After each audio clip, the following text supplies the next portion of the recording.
श्रद्धा भक्ति स्तुति प्राप्ति पुण्य की। गौ भक्त दाना भगत। सौराष्ट्र गुजरात के सुविख्यात गौ सेवकों में दाना भगत का नाम विशेष स्मरणीय है।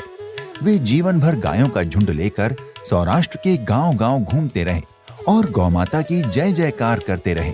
लोग उन्हें घुमक्कड़ गौ भगत कहते थे। दाना भगत का जन्म विक्रम संवत 1784 में सौराष्ट्र के अमरेली जिले के चलाला नामक गांव में हुआ था। वे जन्म से अंधे थे। प्रकृति ने उन्हें सुमधुर कंठ दिया था। उनके पिता गौपालन का व्यवसाय करते थे। बचपन में वे अपने पिता के साथ गायों को चराने जाते और पेड़ के नीचे बैठकर भजन कीर्तन किया करते। कभी-कभी दोपहर के समय गाय भी उनके आसपास आकर बैठ जाती और भजन कीर्तन सुना करती। कहते हैं कि एक बार किसी संत पुरुष ने बालक दाना को गायों के बीच कीर्तन करते देखा। वे कुछ समय वहां रुक गए और भजन सुनने लगे। जब उन्हें पता चला कि बालक देख नहीं पाता, तब वे करुणा से भर उठे। उन्होंने बालक के पिता को अपने पास बुलाया और एक गाय की ओर संकेत करते हुए उसे दूध लाने का आदेश दिया। फिर महात्मा जी उस दूध से बालक दाना की आंखें धोने लगे। कुछ ही क्षणों में बालक चिल्ला उठा, मैं देख सकता हूँ, मुझे सब कुछ दिखाई देता है। बस उस दिन से दाना ने अपना जीवन गौ सेवा के लिए समर्पित कर दिया। गौ चारण व्रत उनके जीवन का मुख्य ध्येय बन गया। गौ माता की सतत सेवा और गौ दुग्ध के सतत सेवन से उन्हें अलौकिक सिद्धि प्राप्त होने लगी। गायों को लेकर वे सौराष्ट्र गुजरात में घूमने लगे। एक बार दाना भगत गायों के साथ गिरनार पर्वत के आसपास घूम रहे थे। गायें चरती-चरती ऐसे स्थल पर पहुंच गईं जहां पानी का नितांत अभाव था। दाना भगत पानी की खोज में भटकने लगे।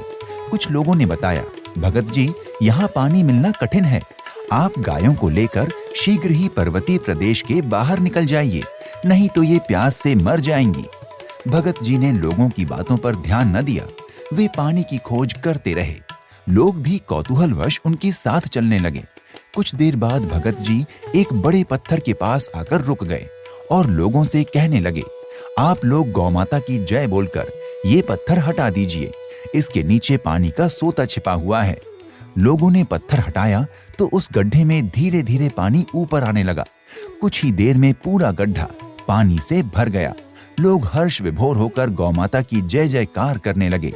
भगत जी ने गायों को पानी पिलाया और दूसरे गांव की ओर चल पड़े। गिरनार पर्वत के जंगलों में आज भी वो सोता पानी से भरा पड़ा है और दाना भगत की गौ सेवा का साक्षी दे रहा है। गौ सेवा से इन्हें कई प्रकार की सिद्धियां प्राप्त थीं और अनेकों चमत्कार की घटनाएं इनके जीवन से जुड़ी थीं। सौराष्ट्र में आज भी गौ सेवक दाना भगत का नाम बड़ी ही श्रद्धा भाव से लिया जाता है। जय गौ माता। तो श्रोताओं, ये थी श्रद्धा भक्ति स्तुति चैनल की प्रस्तुति।